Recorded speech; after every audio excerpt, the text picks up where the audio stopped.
Really quick, before I start the video, I wanted to let you know about an event I'm doing this Sunday. It is a free live interview series, and this series is going to be so good. I'm interviewing 6 of your favorite beauty bosses that started brands that you love, and they're going to be sharing all about how they built their brands and got to where they are today. So if you're interested in attending, like I said, it's free. Just click the link in my description box and sign up so that you can come watch. In this video, I'm going to tell you exactly what you need to do to make sure that your business doesn't fail. Big boss, big boss, big boss, big boss. Hello, welcome to my channel. My name is Donnie Brown, and if you don't know, I am your new beauty boss mentor, meaning I help beauty and fashion entrepreneurs grow their brand and grow their sales. Now, if you don't do beauty and fashion, it's okay because I specialize in getting to the bag. So if you sell any kind of products, this is where you need to be, okay? Now, if you are someone that started a business, like say you failed in the past, which I have, or you're just trying to make sure that you don't fail with this business because maybe you've invested a lot. Maybe you are seeing things go downhill, or maybe you're just afraid, you have fear, and you're like, I just don't want to fail. This is a video for you. So the very first thing that you need to do, and I would say like as soon as possible, if you haven't even started your business, this is the time to do it, is to work through your limiting beliefs. It is so essential that you work through your limiting beliefs, because if you do not, you will see yourself in this rabbit hole of doing kind of good and then you take yourself back. You do kind of good and then you take yourself back. And the reason I say you take yourself back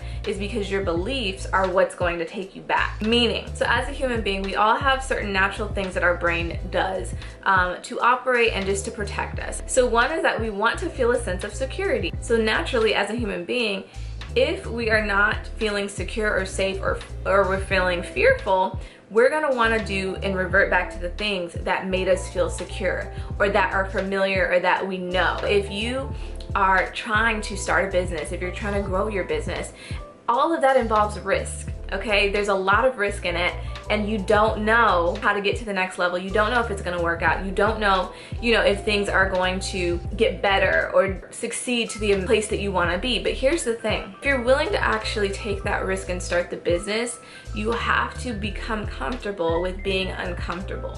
All right, so now it is your job to work through those limiting beliefs. If you have a limiting belief that business will be hard for you, then it will be hard for you. If you have a belief that you never get sales, then you will never get sales. Instead of believing sales come easy, or creating a belief that you actually attract the information that you need in order to get sales.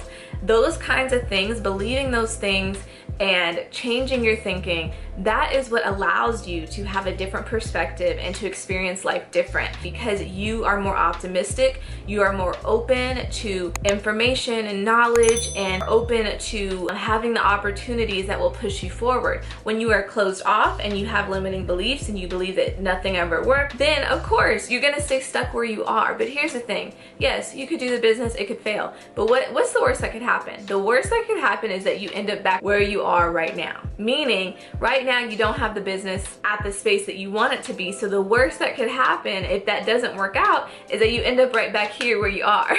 Now, mind you, that might not be your belief, but whatever your belief is that's keeping you from getting to the next level, it's your job to figure out what it is and rewrite it. Number 2, you need a mentor. Mentorship is so essential. If you have to pay for the mentorship, pay for it. Don't allow yourself to sit here and go into that story of, oh yeah, I can find everything on Google, or I can find everything I need for free. Da, da, da. I don't understand why people pay for information. You know why people pay for information?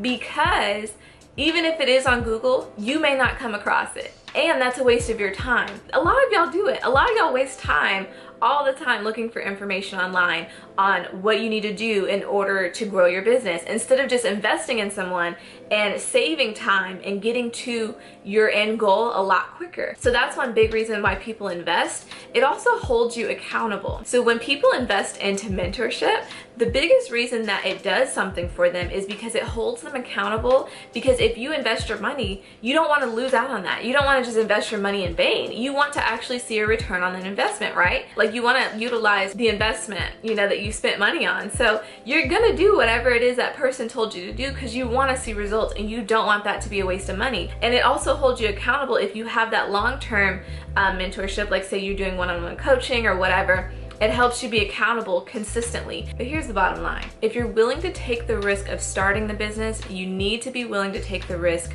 of investing in the proper mentorship. The third thing that you need to do is be solution-based. And what I mean by that is actually to stop always figuring out what's wrong. Yes, you do need to figure out what's wrong in your business, but actually be solution-based. Figure out how to fix it, okay? Problem solve, not problem find. You need to figure out how to fix things quickly and effectively. The more you do that and the better you get at that, the better you will be at your business and getting things done quickly. That's the thing. When you see people moving quickly and fast and getting things done at the speed of light, that's because they're decisive and they seek solutions. It's not that everything's so easy for them, and it's not that they don't have problems that they have to solve. It's just because they're better at finding solutions. They're better at deciding on what they should do. And a part of that probably comes from having mentorship, okay? But we're not gonna get back into that. The fourth thing that you need to do is have stamina.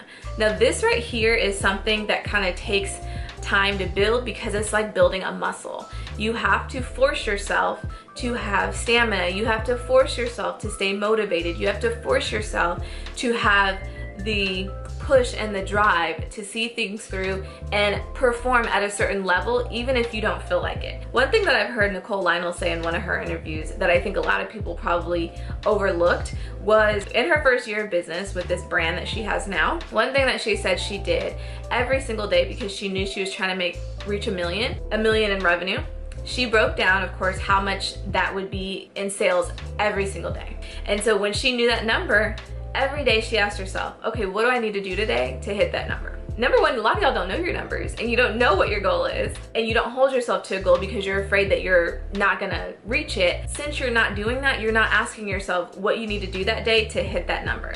And if you begin asking yourself those questions, a lot of times we actually already have the information we need in order to reach that goal. Even though we're not always thinking of every single thing we've ever learned and everything that we know, it's stored within us, and a lot of times we store that information away. So when you begin to ask yourself those questions, it comes back to your memory. It's like you have files in your head and every time we ask ourselves a question or someone asks us a question, we go back in our memory and we try to figure out where we stored the answer at, okay? So it's the same thing within your business. You have to begin asking yourself, what can I do today in order to reach that goal, okay? And that's how you begin to have the stamina, because one, you also have to find something that depends on you reaching that goal. Meaning, if you wanna reach $10,000 that month. I was just talking to one of my students and we were talking about how she needs to replace her job income and grow her income overall.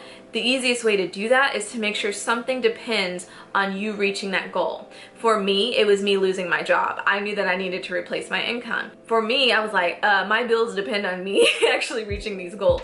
But if you actually still have a job or whatever, and you're not reliant on this, what else is gonna motivate you? Something has to motivate you. So whether that be you hire somebody and they depend on, like their paycheck depends on you reaching your goal, or you come up with something else, some other goal, something else that depends on you reaching that goal. But that will help you have the stamina, asking yourself those questions and being motivated, even when you're not motivated. Having the discipline to do the things that you need to do for your business is what will push you to that next level. If you're stuck in the same place all the time, all the things that I'm talking about are clear reasons and signs that these are your issues. Whenever someone comes to me and they actually say like, I'm not able to do this, or I'm not able to find this, or I'm not able to reach this goal in my business, I know right away one of these things that I'm talking about right now is their issue.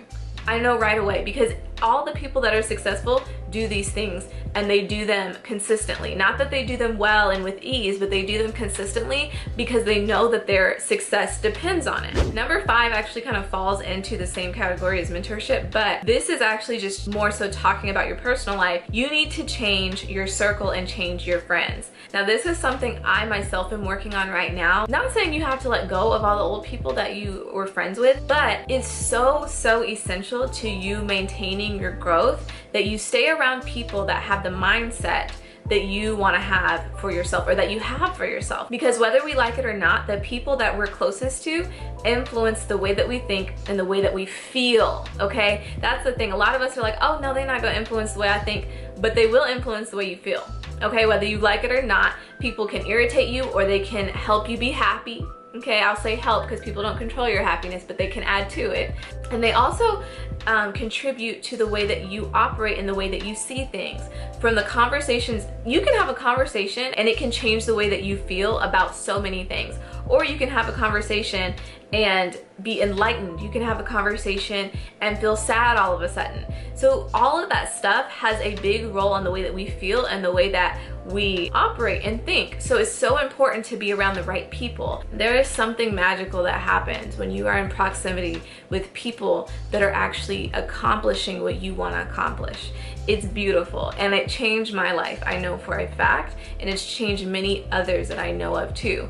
When you are around people that are actually accomplishing what you want to accomplish or living the life that you want to live, then you can actually gain insight, but also you get inspired and you get motivated, because you don't want to be around somebody that's doing amazing and doing what you want to do and then just sitting here looking like you look and doing what you do. You want to be able to hang with them. It forces you to elevate. So not only are you able to get that information from them, but it keeps you motivated and it keeps you confident in what you're doing, because you know, okay, they did it, I can do it too. And they see that I have potential and they see that I have the ability to be the person that I want to be. So if they can see that in me and I can be around these types of people and they even feel like I'm worth spending time on, then clearly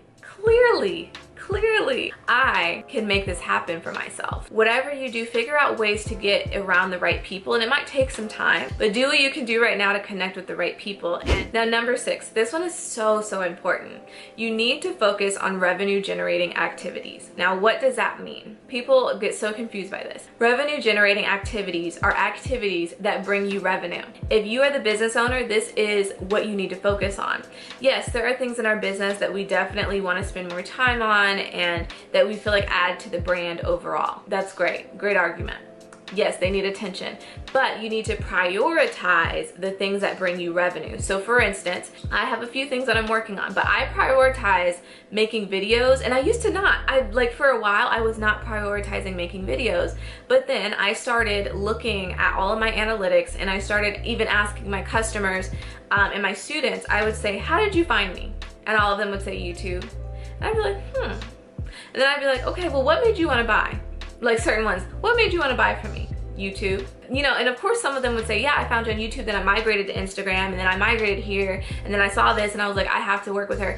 But it started at YouTube, and that began generating my revenue. That was the source, clearly. And I'm not talking about ad revenue. These are people that would take money out of their pocket and hand it to me to teach them something or to buy my products from Pivot. So that right there showed me YouTube is actually generating consistent revenue for me, and it's helping me gain customers that are willing to buy over and over and over, because that was the other thing I noticed. All of those customers that would come to me, they would be repeat customers, and that right there is what you want. You want customers that are willing to come back over and over and over. So that's when I knew immediately. I was like, oh, I need to spend more time in this area. So you need to start identifying what task and what things are actually bringing in more revenue for you, and put your focus and energy into that. The rest can happen later, but the rest won't mean anything if you don't have consistent cash flow and consistent revenue. Now, if you're still here, why don't you just go on and watch some of my other videos, because I have other great videos on how to make money, how to grow your business, and all that jazz. So let's just go on and keep it going. Meet me in the next video.